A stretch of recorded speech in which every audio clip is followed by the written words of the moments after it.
Module 12, Power Dynamics, Boundaries, and Assertive Communication. As discussed in earlier modules, the luring and grooming process is used by exploiters to build a relationship with and manipulate youth. Within this process, exploiters will use their power to target youth, gain their trust, fulfill their needs, and maintain control throughout. Exploiters tend to target youth who experience various environmental, social, and individual vulnerabilities. This can look like people who are experiencing poverty, housing or food insecurity, substance dependence, and neglect. It is important to note that young people experiencing these vulnerabilities are never at the fault for being exploited. Exploiters seek youth and know how to use their power over them. Youths under the age of 25 are still developing neurologically. In other words, their brain is still growing. The prefrontal cortex, PFC, is the brain's area in development. The PFC is responsible for focus, attention, impulse control, long term planning and thinking, recognizing consequences of action and inaction, memory, emotional regulation, and outcome prediction. This means the youth is not able to see their situation as clearly as exploiters or safe adults can. This is one of many reasons why safe adults need to act as upstanders in these situations and exercise their duty to report if they suspect abuse. To learn more about the duty to report, please head to Module 9.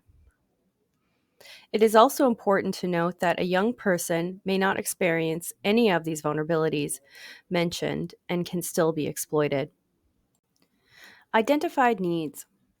All folks have both tangible, for example, housing, and intangible, for example, social connection, needs that are important to have access to. Basic tangible needs can include food, safe and stable housing, social connection, clothing, transportation, and support. For northern and remote communities, fulfilling these needs may be difficult for youth. With both food and housing insecurity increasing, young people may find themselves living in overcrowded homes and without access to affordable food options. While Newfoundland and Labrador has 45,931 unoccupied private dwellings, according to the 2021 Canadian Census data, affordable and safe housing still needs to be explored and maintained. Additionally, food service providers in the province have seen a 52% increase in demand for food services, according to Food First Community Food Program COVID-19 survey results. All this is to say that poverty and increased living costs create unmet needs for youth. These unmet needs create opportunities for exploiters to fulfill the youth's needs and groom them for sexual exploitation. Exploiters see these circumstances as a way to gain access to youth through meeting their needs. For example, in small communities, exploiters may know which youth are experiencing housing insecurity. Exploiters can then reach out to young people, offering a place to stay if the youth needs a break. This can also look like the exploiter offering their home to young people as a place to use alcohol or substances.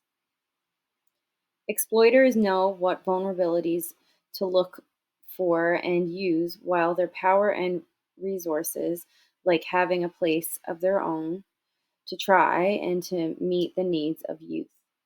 Additionally, exploiters who are living in remote and northern communities may take on additional roles of providing access for young people. This may look like purchasing substances for youth, such as vaping devices and cartridges, alcohol and narcotics, providing transportation within the community and between neighboring communities, making online purchases for young people, covering the cost of shipping to northern and remote communities, providing substances through bootlegging, especially in communities that are classified as dry communities, The bootlegging of alcohol is done through illegal manufacturing, selling, or transporting for the purpose of selling. Dry communities are communities in which the local form of government forbids the sale of any kind of alcoholic beverages. The ban on alcohol can increase in people bootlegging alcohol into the community. What is a surety, and what is their role? An additional layer to note is the role of a surety. For young people who may be experiencing incarceration or other interactions with the legal system, in order to be released into the community, they have to have a surety, or a person who claims responsibility for the young person. The surety is in charge of ensuring the young person complies with their probation order and is responsible for reporting the young person if they do not. For youth without a safe home to return to, an exploiter may agree to be named as their surety if the young person agrees to stay at the exploiter's home. The exploiter knows that the young person has to follow their rules in fear of being reported to the probation officer. This places the exploiter in an increased position of power. The young person's housing and the involvement with the justice system are dependent on the word of the exploiter. The exploiter can use this dependency to manipulate the young person further into doing what the exploiter wants. Safe knowledge exchange. It is important to note that many Indigenous communities value the passing down of knowledge from older adults to youth. This may be true as well for other communities and cultures. For some communities, it may be seen as a sign of respect to provide the older adult or elder with a gift, such as tea or a listening ear. It may be helpful to set boundaries around gift giving. Youth should not overextend their limited resources to show thanks. For example, a $10 limit for gifts may be appropriate. Similarly, small, low value handmade gifts may be a thoughtful way to say thank you. Importantly, gifts should not be required to spend time with safe adults. Safe adults do not and should not ask young people for anything sexual or exploitive in nature. If you are speaking with someone who asks for this, that should be considered a red flag. The power and impact of caregivers.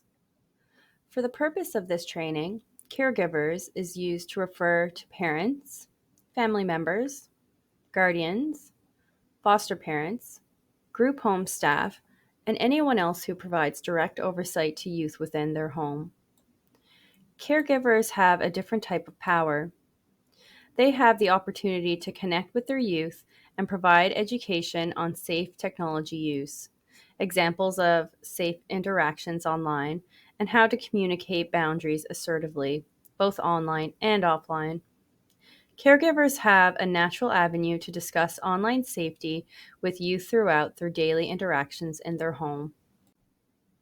With the rapid expansion of technology, some caregivers may find themselves overwhelmed with the many ways youth interact in online spaces, or feel that youth have a better understanding of how technology and how the internet works. Caregivers may experience fear around what their young person is doing online and feel unsure about how to create an open dialogue about online spaces. This feeling of being overwhelmed is very normal and valid. It can be challenging even to know where to start. Completing training such as this one can be the first step to learning more about life online. According to the web based resource, The White Hatter, 95% of what youth do online is safe. They connect with friends, play games, and learn. 5% of their activity may be considered unsafe, and it is the responsibility of safe adults to do what they can to help youth make safer, educated choices within that 5%. Youth constantly seek knowledge. Knowing they can look to their caregivers for advice or a listening ear is important. It may be one's first instinct as a caregiver to react with shame or blame if a youth discloses a scary interaction online, but providing a non judgmental space for the young person shows that you are a safe person. Creating a safer space for conversation. As a caregiver, it may seem intimidating to open up conversations about life online with young people. Many young people have been online for most of their lives and use technology to connect in many ways. Youth also may not know how to navigate online situations that feel uncomfortable or unsafe. One of the first steps to having these conversations with young people is letting them know that you are a safe person to talk to. To start a conversation, it may be helpful to externalize the situation. For example, you may put a cup on the table. The cup now represents the situation, and you and the young person can talk to the cup. This may be helpful for both of you as there is now a place to direct your feelings. You can both visualize putting your feelings into the cup. When the conversation ends, you and the youth can do something to shake off the conversation physically, whether that is washing the cup and the issue in the sink, shaking it off outside, or putting it away somewhere safe until the youth wants to talk again. Creating an environment for open dialogue may be accomplished through giving youth permission to make mistakes and ask questions. For example, let's talk about what happened. We can learn from this together. Normalize the topic of online safety and let the youth know that you don't know everything. For example, can you tell me more about the app that you are using? We can go over the privacy settings together if you'd like. Be a safe landing place for youth. Keep the conversation open instead of responding with shame or blame. For example, I want you to know what happened is not your fault. Ask non judgmental questions that are open ended and free from blame. For example, I really care about you feeling safe online. Are you able to tell me a bit more about how you feel? Reassure the youth that what happened is not their fault and they are not to blame. For example, what happened to you is not your fault, and I'm sorry you're going through this. Letting the youth know they do not have to report if they don't feel safe doing so. For example, this is your story, and you get to decide how to tell it. Letting the youth know if an adult has information that a youth needs protective intervention, the person must report the information immediately. For example, I am required to report, but don't worry, I will do my best to keep you safe. Better practices for technology oversight. Some caregivers may feel unsure about how to discuss technology oversight with young people in their lives. With the rapid expansion of technology, many youth have been navigating online spaces without many boundaries. This is partly due to the fact that there is a never ending stream of new apps and websites that are constantly changing. It may feel difficult to start talking about boundaries and accountability online when a young person has been using their device for years. Still, it can be approached as a collaborative process for a young person to engage in. For some caregiving units, this may look like acknowledging that the youth deserves respect and privacy, starting the conversation about what youth are already doing online, what apps they like, how they like to connect with peers, and if they're learning anything new. Coming from a place of non judgment, letting the youth know that you are available if anything weird or inappropriate happens to them online. Stating that you understand the appeal of life online. How to decide which people to add online. Depending on the age of the youth, a caregiver may be able to implement a caregiver youth technology agreement. This outlines who is responsible for paying for the device upkeep, designated unplugging times, privacy rules, and passwords. Collaborating with the young person to create an agreement gives them independence in how they would like their time online to be spent. Boundaries and assertive communication. Integrating technology oversight with youth may not always be a smooth process. Youth today feel pressure to exist in online spaces in order to keep up with their peers and the rest of the world. It is important for caregivers to both teach and model effective boundaries with life online. Online boundaries may look or sound like the following: listening to youth if they don't want personal photos posted of them online, only accepting people you know or want to have online. This may become a larger conversation in smaller communities if everyone is expected to add everyone online. It is also okay to decline a friend or follower request. Doing routine friend and follower cleanouts. Are youth following positive accounts? Do they know all of the people on their friends list? Discussing the reality of online content. Youth may delete a photo, but it continues to exist online. Thinking critically about what you post online for caregivers and youth. Deleting and blocking people that are making you uncomfortable. Encouraging young people to follow positive accounts and post content that they are interested in. Boundaries and assertive communication. Teaching and encouraging youth to have boundaries both on and offline is to help empower them to think critically. Boundaries can be reinforced with assertive communication. Assertive communication on and offline may sound like: no, your messages are making me uncomfortable. How you are acting towards me is inappropriate. I'm blocking you. You don't need to know my location, school, or other personal information. It is important to highlight that youth or anyone online do not have to be readily accessible 24/7. Youth do not have to respond to messages, friend requests, game invites just because they are existing online. Caregivers play a very important role in modeling appropriate boundaries when it comes to online obligations. Boundaries and assertive communication can be taken a step further offline. For folks in smaller communities, there is a real possibility that youth will encounter their online exploiter while they are out in their neighborhood.